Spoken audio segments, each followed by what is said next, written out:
कलयुग के अंत के विषय में हमारे प्राचीन ग्रंथों में पहले ही लिखा गया है। कलयुग का प्रभाव कैसा होगा, कलयुग में मनुष्य का व्यवहार कैसा होगा, कलयुग की स्त्रियां कैसी होंगी, कलयुग में मनुष्य का आकार और आयु कितनी होगी, कलयुग में पाप और पुण्य की परिभाषा क्या होगी, कलयुग में मुक्ति पाने के कौन से मार्ग होंगे तथा कलयुग का अंत कैसा होगा। इन सब के विषय में हमारे प्राचीन पुराणों में भविष्यवाणी की गई है। भगवान कृष्ण ने कलयुग का विवरण गरुड़ के सामने किया है, जिसके बारे में प्राचीन गरुड़ पुराण में बताया गया है। तो चलिए जानते हैं कलयुग के रहस्यों को।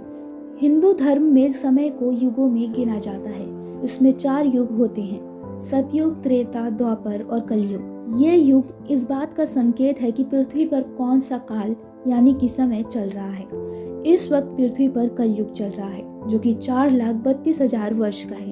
ये सबसे छोटा युग है, पर इस युग में धर्म और ज्ञान की बातें बहुत ही कम लोग करते हैं। इस युग में विचार शून्यता है और लोग भीड़ चाल चलकर अपना जीवन बर्बाद करते जा रहे हैं। कलयुग में ज्ञान, भक्ति और वैराग्य सभी का लोप हो जाएगा और लोग व्यसनों और प्रपंचों में फंसकर अपने कीमती जीवन को बर्बाद कर देंगे। कलयुग को लेकर हर व्यक्ति के दिमाग में कई तरह की बातें आती हैं।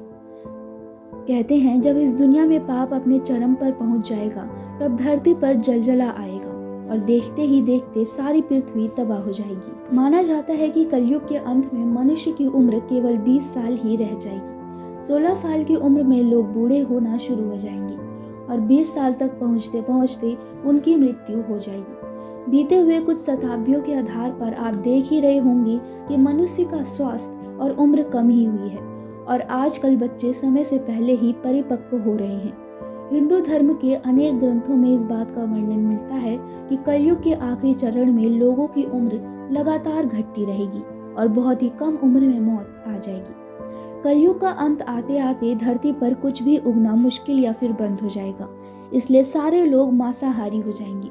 उन्हें मांस मछली खाकर ही अपना जीवन गुजारना होगा। गाय और भैंस दूध देना बंद कर देंगी, जिसकी वजह से उन्हें बकरी का दूध पीना पड़ेगा। इतना ही नहीं, पेड़ों में फल फूल भी लगने बंद हो जाएंगे। इंसान धीरे धीरे नरभक्षी हो जाएगा। धीरे धीरे कलयुग की तरफ बढ़ने पर महाप्रलय नजदीक आ जाएगा। इस बात का वर्णन गीता और महाभारत में भी किया गया है। बहुत लंबे समय तक सूखा पड़ेगा और बाद में मूसलाधार बारिश होगी। बारिश इतनी ज्यादा होगी कि धरती जलमग्न हो जाएगी और इसी बारिश और बाढ़ में लोग डूबकर मर जाएंगे। कलयुग के अंत में इतना भयंकर भूकंप और तूफान आएगा कि इंसानों और जानवरों का नामोनिशान मिट जाएगा। एक साथ 12 सूरज निकलेंगे, जिसकी गर्मी से धरती सूख जाएगी। कई ग्रंथों के अनुसार धरती का विनाश पानी से नहीं बल्कि गर्मी से होगा। धरती का तापमान इतना बढ़ जाएगा कि 7 समुद्र और नदियां सूख जाएंगी। संवतर्क नाम की गर्मी पृथ्वी को तबाह कर देगी और लोग इस गर्मी से भस्म हो जाएंगे। वैसे तो हर ग्रंथ में अलग अलग बातें लिखी गई हैं, पर एक बात का वर्णन सभी ग्रंथों में किया गया है कि पृथ्वी का विनाश निश्चित है।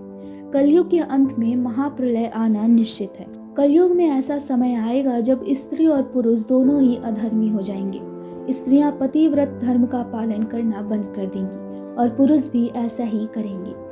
और कलयुग के अंत में हमारे विष्णु जी पृथ्वी पर कल्कि अवतार लेंगे। भगवान कल्कि केवल 3 दिनों में पृथ्वी से समस्त अधर्मियों का नाश कर देंगे और फिर अंत में कलयुग में अंतिम समय में बहुत मोटी धारा से लगातार वर्षा होगी, जिससे चारों ओर पानी ही पानी हो जाएगा। समस्त पृथ्वी पर जल हो जाएगा और प्राणियों का अंत हो जाएगा। इसके बाद एक साथ 12 सूर्य उदय होंगे और उनके तेज से पृथ्वी हरी भरी हो जाएगी और फिर शुरू होगा दोबारा से त्रेतायुग।